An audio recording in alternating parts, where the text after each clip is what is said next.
भारत माता की, भारत माता की, भारत माता की।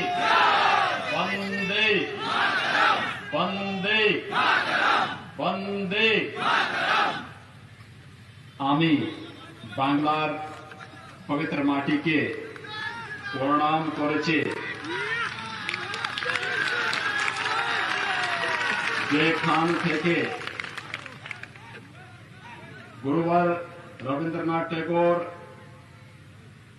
चैतन्य महाप्रभु, नेताजी सुभाष चंद्र बोस,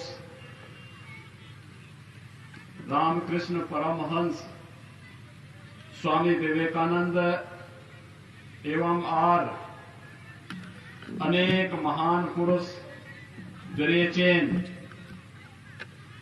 आमार भाग्यो जे आमी यह माटी ते एससी आपना देर काछे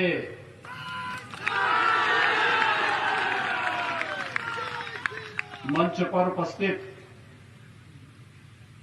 भारतीय जनता पार्टी के वरिष्ठ नेता श्रीमान जयप्रकाश मजूमदार जी, जनप्रिय प्रत्याशी श्रीमान विकास कामिला जी,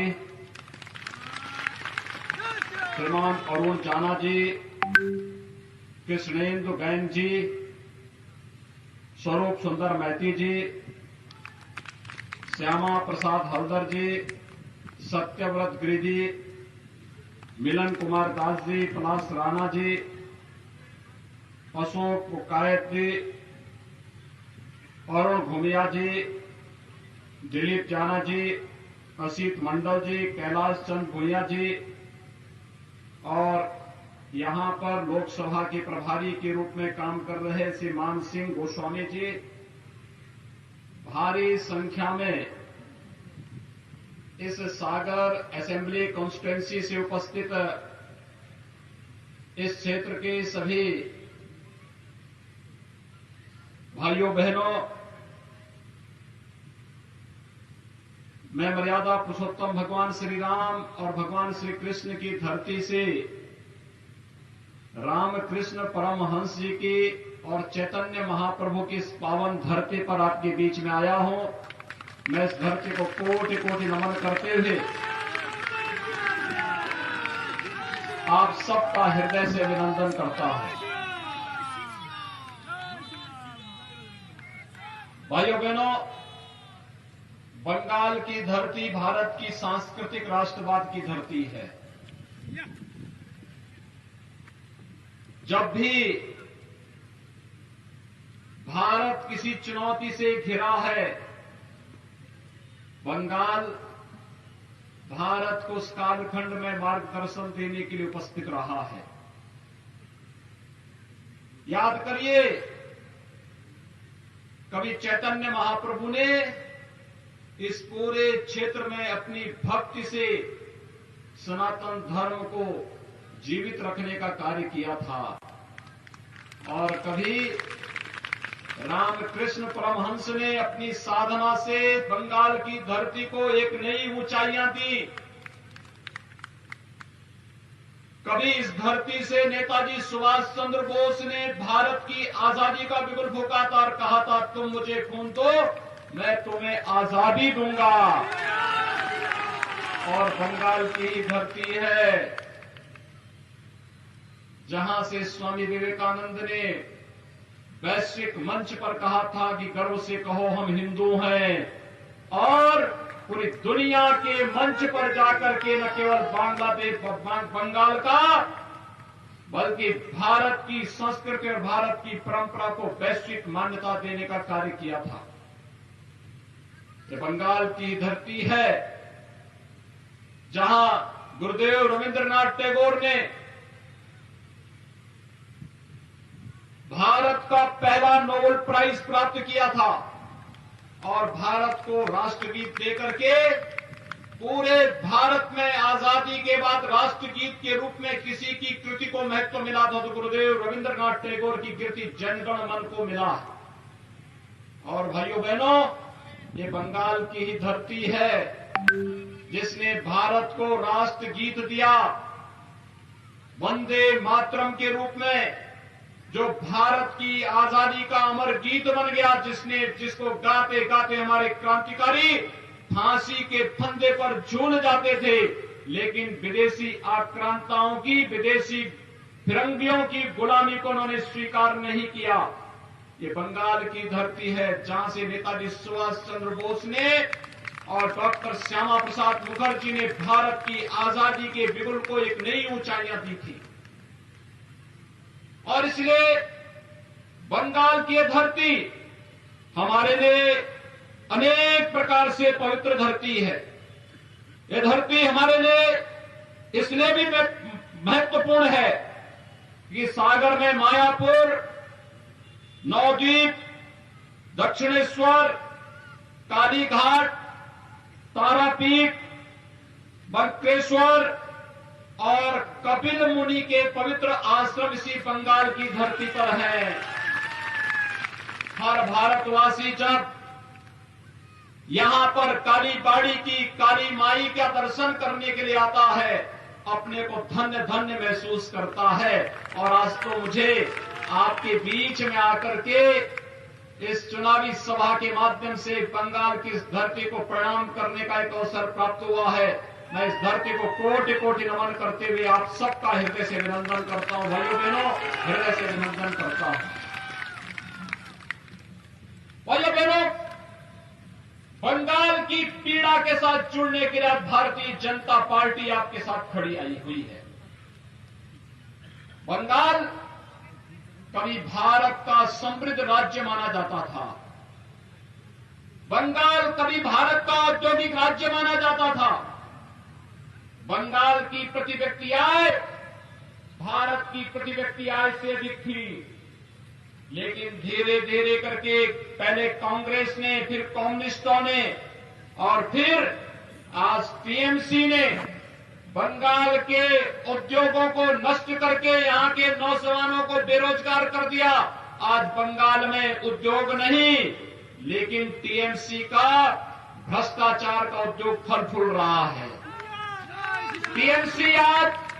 टीएमसी के गुंडे किस तरीके से यहां पर अराजकता और गुंडागर्दी का माहौल पैदा कर रहे हैं, ये किसी से छुपा हुआ नहीं है। और यही कहने के लिए मैं आया हूं। अभी 8 दिन पहले भारतीय जनता पार्टी के विस्तारक की निर्मम हत्या यहां पर हुई है और हम आपसे कहने के लिए आए हैं भाइयों बहनों, ज्यादा दिन नहीं, कुल मिलाकर के 40 दिन का समय है। और 40 दिन के बाद भी आप देखना कि 35 दिन के बाद उल्टी गिनती प्रारंभ हो जाएगी टीएमसी के गुंडों की, क्योंकि तब बंगाल के अंदर तब टीएमसी की सरकार नहीं, भारतीय जनता पार्टी की सरकार होगी और इन सभी गुंडों को ढूंढ करके कानून के शिकंजे में डालने का कार्य किया जाएगा। और यही आश्वासन देने के लिए आज हम सब आपके बीच आए हैं। यहां पर न रोजगार की व्यवस्था दी, न नौकरी की व्यवस्था दी, उद्योग धंधे बंद हो गए। टीएमसी के गुंडे तोलाबाजी करके विकास के लिए आने वाले पैसे को जबरन हड़पने का काम करते हैं और यहां की जनता विकास के नाम पर देखती रह जाती है।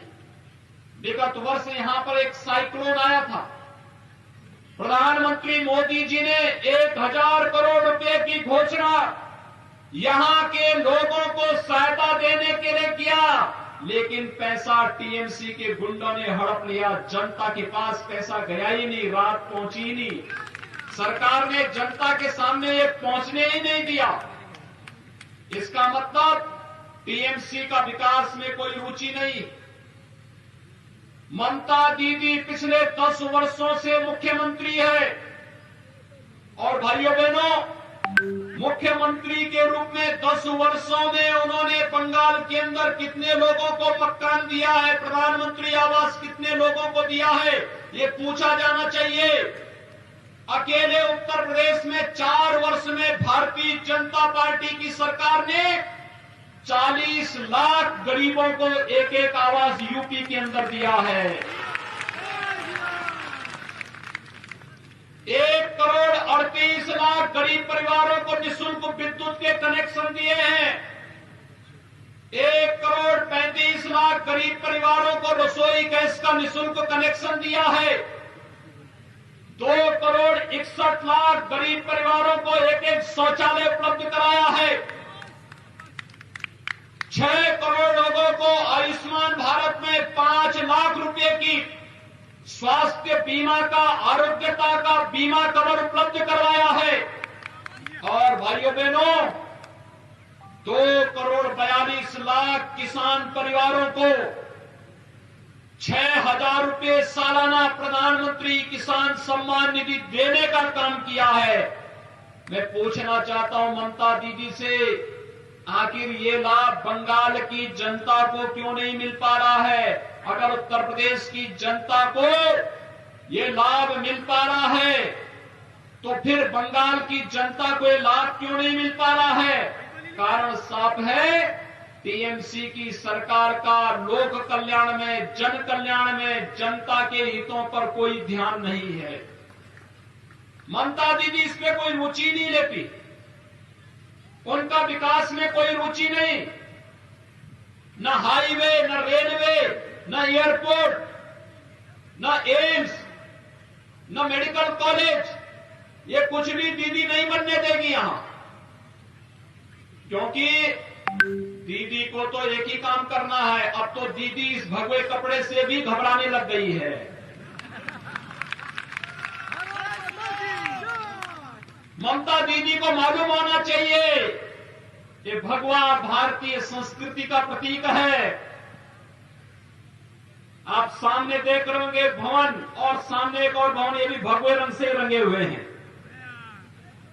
ये भारतीय परंपरा की प्रतीक है। यही भगवा था जिसे लेकर के चैतन्य महाप्रभु भक्ति का गीत गा करके गली गली में जाकर के भक्ति का संदेश दे करके व्यापक जन जागरूक करके उस कालखंड में बंगाल को बचाने का काम किए थे। यही भगवा था जिस भगवे को पहन करके स्वामी विवेकानंद ने वैश्विक मंच पर जाकर के कहा था, गर्व से कहो हम हिंदू हैं, और हिंदू धर्म और संस्कृति की अलग दुनिया के अंदर बताने का काम किया था। यही भगवा है। जब सूर्य देव उगते हैं, इसी भगवा लालिमा के साथ वह एक नई जीवंतता हमें प्रदान करते हैं। और यही तो भगवा है। जैसे हम जब अष्टमी के दिन मां काली की पूजा करते हैं, तो मां काली को भी यही हम अर्पित करते हैं, भगवा की परंपरा पर। और अब तो ममता दीदी को भगवा से भी चिढ़ हो गई, और वह भगवान राम से भी चिढ़ने लग गई है। अब वो कहती है कि जय श्री राम नहीं बोला जाना चाहिए। ममता दीदी को मालूम होना चाहिए कि उत्तर प्रदेश के अंदर भी एक सरकार थी, वह भी जय श्री राम के नारे को बैन करना चाहती थी। उत्तर प्रदेश की जनता ने उस पार्टी की जबान को बंद कर दिया है, और आज उत्तर प्रदेश के अंदर भारतीय जनता पार्टी की सरकार है। जब भी श्री राम के जय जयकार करने पे कोई सरकार रोक लगाएगी, तो जनता भाजपा को फिर सत्ता में लेकर के आएगी। और यही तो हम कहने के लिए आए हैं। बंगाल के अंदर हर एक ओर से एक ही आवाज आ रही है, और वह आवाज है कि भाजपा भाजपा भाजपा। मोदी जी के नेतृत्व में आज पूरा भारत एक भारत श्रेष्ठ भारत की परिकल्पना को साकार कर रहा है। आखिर इसी बंगाल की धरती पर तो डॉक्टर श्यामा प्रसाद मुखर्जी जी का जन्म हुआ था, और डॉक्टर श्यामा प्रसाद मुखर्जी ने इसी बंगाल की धरती से एक नारा दिया था, और वह नारा दिया था, एक देश में दो प्रधान, दो निशान, दो विधान नहीं चलेंगे। जब जम्मू कश्मीर के अंदर कांग्रेस की कुटिल नीति के कारण भारत के संविधान में धारा 370 जोड़ने की कुत्सित चेष्टा हुई थी, उसके खिलाफ किसी ने आवाज उठाई थी, तो बंगाल की धरती पर पैदा हुए महान सपूत डॉक्टर श्यामा प्रसाद मुखर्जी ने उसके खिलाफ आवाज उठाई थी। और भाइयों बहनों, डॉक्टर मुखर्जी के उस सपने को साकार करने का काम किया है प्रधानमंत्री मोदी जी ने और गृह मंत्री अमित शाह जी ने, जिन्होंने कश्मीर में धारा 370 समाप्त करके आज जम्मू कश्मीर के अंदर एक व्यवस्था बना दी है कि अगर 24 परगना क्षेत्र के नौजवान भी जम्मू कश्मीर में जमीन खरीदना चाहेंगे तो उनको वहां पर इसकी पूरी स्वतंत्रता होगी, कोई इसे रोक नहीं सकता है। भाइयों बहनों, आज देश के अंदर आतंकवाद के खिलाफ लड़ाई कैसे लड़ी जानी चाहिए, ये लड़ाई को लड़ने का कार्य प्रधानमंत्री मोदी जी के नेतृत्व में देश लड़ रहा है। पाकिस्तान भारत के अंदर घुस करके पहले आतंकी घटनाओं को अंजाम देता था, लेकिन आज जब भारत के बहादुर जवान पाकिस्तान के अंदर घुस करके सर्जिकल स्ट्राइक को अंजाम देते हैं, आतंकी कैंपों को नष्ट करते हैं, तो पाकिस्तान की भी झिग्गी बन जाती है। पाकिस्तान भी आज वहां पर अब स्वयं बचाव की मुद्रा में खड़ा होता है और यह कार्य करके दिखाया है भारतीय जनता पार्टी की मोदी जी के नेतृत्व की सरकार ने। जब दोनों सरकारें एक होती हैं, केंद्र की सरकार और प्रदेश की सरकार, तो डबल इंजन का काम करती है। डबल इंजन, ये डबल इंजन केंद्र में मोदी जी और बंगाल में भी बीजेपी, ये जब दोनों एक साथ चलेंगे तो बंगाल के अंदर विकास चलेगा, नौजवानों को रोजगार और नौकरी मिलेगी, किसानों को किसान सम्मान निधि मिलेगा, माताओं और बहनों को भी सम्मान मिलेगा, मकान मिलेगा, आवास मिलेगा, जन सुविधाओं का लाभ मिलेगा, गरीबों को राशन मिलेगा, मछुआरों को प्रधानमंत्री किसान सम्मान निधि की तर्ज पर एक सम्मान निधि देने का कार्य होगा और सागर के तटवर्ती क्षेत्रों में रहने वाले लोगों को उनकी बुनियादी सुविधाओं का लाभ मिलकर के उनकी आजीविका को सुरक्षित करने का कार्य होगा। और यही तो भारतीय जनता पार्टी आप सबसे कहने के लिए आई है। ये ममता दीदी नहीं करेगी। लोक कल्याण में, जन कल्याण में, विकास में उनकी रुचि नहीं है, वो तो अब भाई भतीजेवाद में पड़ गई है और भाई भतीजेवाद के कारण अब ममता दीदी का विकास में कोई रुचि भी नहीं रह गई है। अराजकता का एक नया तांडव पैदा करना चाहती है। 2 वर्ष पहले पंचायत चुनाव में कितनी हिंसा हुई थी बंगाल के अंदर, लोगों को नामांकन तक नहीं करने दिया गया था।